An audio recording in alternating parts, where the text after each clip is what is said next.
আজকে মনটাও ভালো নাই, শরীরটাও ভালো নাই, কেন যেন ভালো নাই জানি না। যাই হোক, আজকে মজাদার একটা রেসিপি নিয়ে চলে আসছি। হ্যালো এভরিওয়ান, আসসালামু আলাইকুম।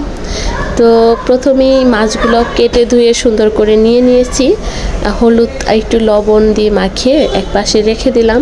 তো তারপর হচ্ছে বেগুন কেটে নিচ্ছি চাকু দিয়ে, যদিও আমি চাকু দিয়ে ভালো কাটতে পারি না। তারপর হচ্ছে আজকে চেষ্টা করতেছিলাম পারি কিনা সুন্দর করে। যাই হোক, এই যে দুই ফাল করে তারপর হচ্ছে চেষ্টা করতেছিলাম কিভাবে কাটলে ভালো হয়, ভালো দেখতে হবে আর কি, ওইটাই চেষ্টা করতেছিলাম। আর এমনিতে তো হচ্ছে আমি ফ্লোরে নিয়েই কাটাকাটি করি। আবার আজকে হচ্ছে একটু ঢং দেখিয়ে আমি হচ্ছে এটাকে কি বলে, বোট নাকি আমি জানি না, আমার এই মুহূর্তে মনে নাই, এটাকে একটু নিয়ে নিছি। তো এইভাবে করে কিন্তু আমি একটা পিসও কাটতে পারি না, যদিও আমার চাকুটায় কিন্তু অনেক ধার ছিল, কিন্তু বেগুনটা কাটতে পারি নাই কী জন্য তা জানি না আমি। যাই হোক, এভাবেই তারপরে করে কেটে নিছি সব বেগুনগুলো। আর এই যে এই পিছনের সাইডটা কাটতে আমার এতটা ভয় লাগতেছিল, মনে হইতেছিল যে আমি বেগুন কাটতেছি না, আমার হাতটাই কাটতেছি।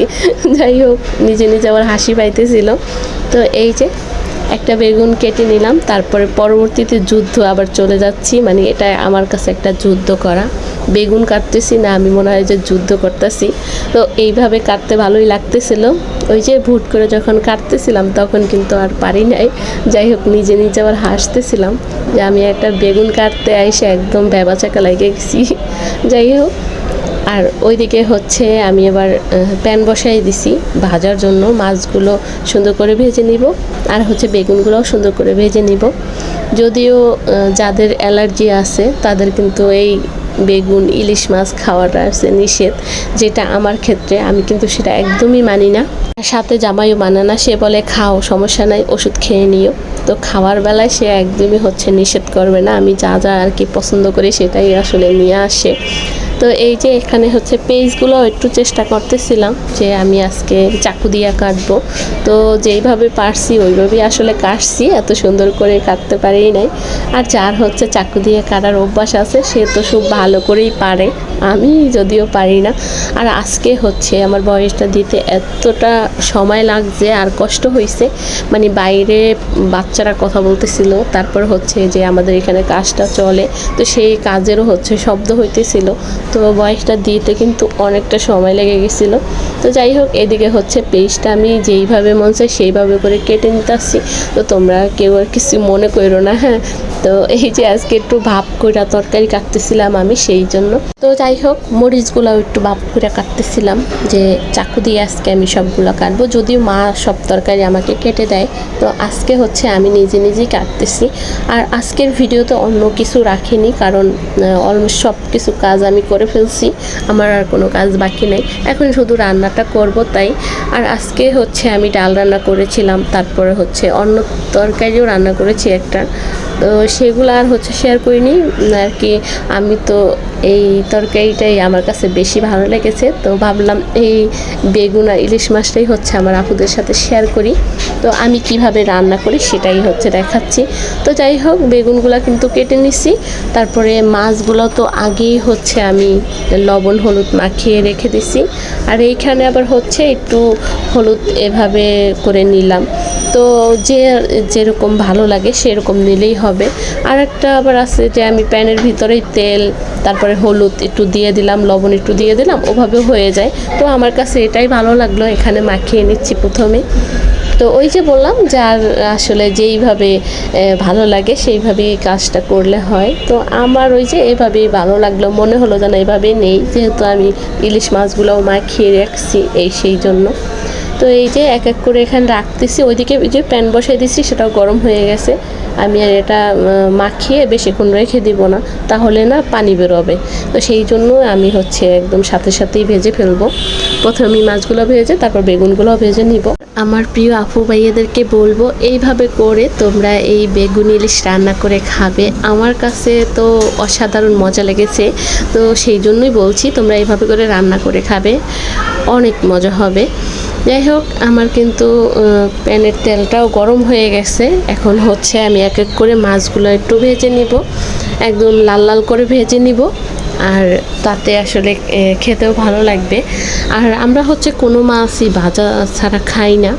অনেক মাছ আছে রান্না করি, দুই একটা মানে খুবই কম কষানো করে, বেশিরভাগই হচ্ছে ভাজা করে রান্না করা হয়।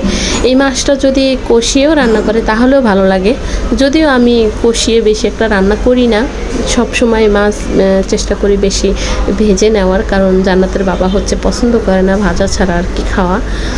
আর ইলিশ মাছ এই যে ভাজতে গিয়ে তো আমি এমনিতেই তেল বেশি দিয়ে নিচ্ছি, তারপর রান্না করার পরে না অনেক তেল বেশি হয়ে গেছিলো। আমার মনে হয় কি আমি যেই কয়বারই হচ্ছে ইলিশ মাছ দিয়ে বেগুন রান্না করছি সবসময় হচ্ছে তেলটা একটু বেশি হয়ে যায়। কিভাবে হয়ে যায় আমি আসলে বুঝতেই পারি না, চেষ্টা করি কম দেওয়ার, তারপরও হচ্ছে বেশি হয়ে যায়।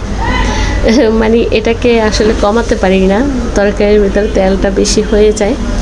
যাই হোক, তারপরে খেতে কিন্তু মজা হয়েছিল। আমি হালকা একটু ঝোল ঝোল করে রান্না করছিলাম, আর একদিন হচ্ছে একদম শুকনা করে ফেলছিলাম। তো প্রত্যেকবারই আমার কাছে এই বেগুনের তরকারিটা অনেক ভালো হয়েছে, তো সেই জন্যই বলছি আমার প্রিয় আপু ভাইয়া তোমরা কিন্তু এভাবে রান্না করে খেতে পারো, অসম্ভব মজা। যাই হোক, এই যে বেগুনগুলো একটু হালকা করে ভেজে নিতেছি। আর আমি এখানে হলুদ লবণ মাখিয়ে বেশিক্ষণ রাখি নাই, তো সেই জন্য কিন্তু একদম পানি পানি হয়ে যায় নাই, সাথে সাথে আর কি ভেজে নিতেছি। আর যদি বেশিক্ষণ এটা রাখি তাহলে না একটা পানি বের হবে, তখন ভাজতে গেলে হাত পুড়ে যাওয়ার সম্ভাবনা থাকে। যাই হোক, বেগুনগুলো ভেজে নিছি সুন্দর করে, তারপরে হচ্ছে আবার প্যানটা ধুয়ে নিছি, কারণ তেলগুলো দেখলাম একদম নিচে কালো কালো, তো সেই জন্য তরকারিটা কালো হইতে পারে, সেই জন্য আবার তেলটা একটু চেঞ্জ করে নিলাম। প্যানটা সুন্দর করে ধুয়ে, তো এখানে হচ্ছে আমার কাছে ব্লেন্ডার করা পেঁয়াজ ছিল না, তাই আস্ত পেঁয়াজ ওই যে কেটে নিচ্ছি, আর সাথে এই যে কাঁচামরিচ দিয়ে দিছি, তার সাথে একটু গুঁড়া আর কি মরিচ হলুদ সব কিছু দিয়ে এই যে কষিয়ে নিলাম সুন্দর করে। তারপর হচ্ছে একটু ঝোলের পানি দিলাম, যখন বলক চলে আসবে তখন হচ্ছে বেগুনগুলো আর মাছগুলো দিয়ে দিব। তারপরে অল্প একটু ঢেকে রাখার পরে কিন্তু আমার তরকারিটা সুন্দর করে হয়ে যাবে।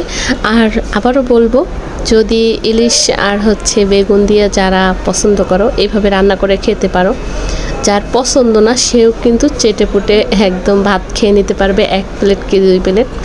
আমার কাছে তো আবার বলবো অনেক মজা হয়েছিল, অনেক ভালো লেগেছিল। তো এই যে প্রথমে বেগুনগুলো সুন্দর করে দিয়ে দিলাম, আর বেগুনগুলো কিন্তু ভেঙে যায় না, একদম আস্তে আস্তেই ছিল। তো আজকে হচ্ছে এই রেসিপিটাই শেয়ার করলাম, অন্য আর কোনো কাজ আসলে শেয়ার করলাম না। আমি হচ্ছে অফ ক্যামেরায় সব কাজ কাম করে ফেলছি। তো এখন হচ্ছে এই যে ইলিশ মাছগুলো উপর থেকে দিয়ে দিলাম, আর লেজটা হচ্ছে আমি রেখে দিছি, এখানে হচ্ছে দেইনি। লেজটা হচ্ছে আমি একটা ভর্তা করব, আর লেস রান্না করলে খাওয়াও হয় না, শুধু শুধু নষ্ট হয়। তো এখন থেকে ভাবছি যে লেস আর হচ্ছে তরকারিতে দিব না, ওটা আলাদা করে জমিয়ে রেখে হচ্ছে ভর্তা বানিয়ে নিব। ইলিশ মাছের লেজা ভর্তা কিন্তু অনেক মজা, অনেকবার আর কি খেয়েছি, যদিও ভিডিও করা হয় না। যাই হোক, আল্লাহ হাফেজ।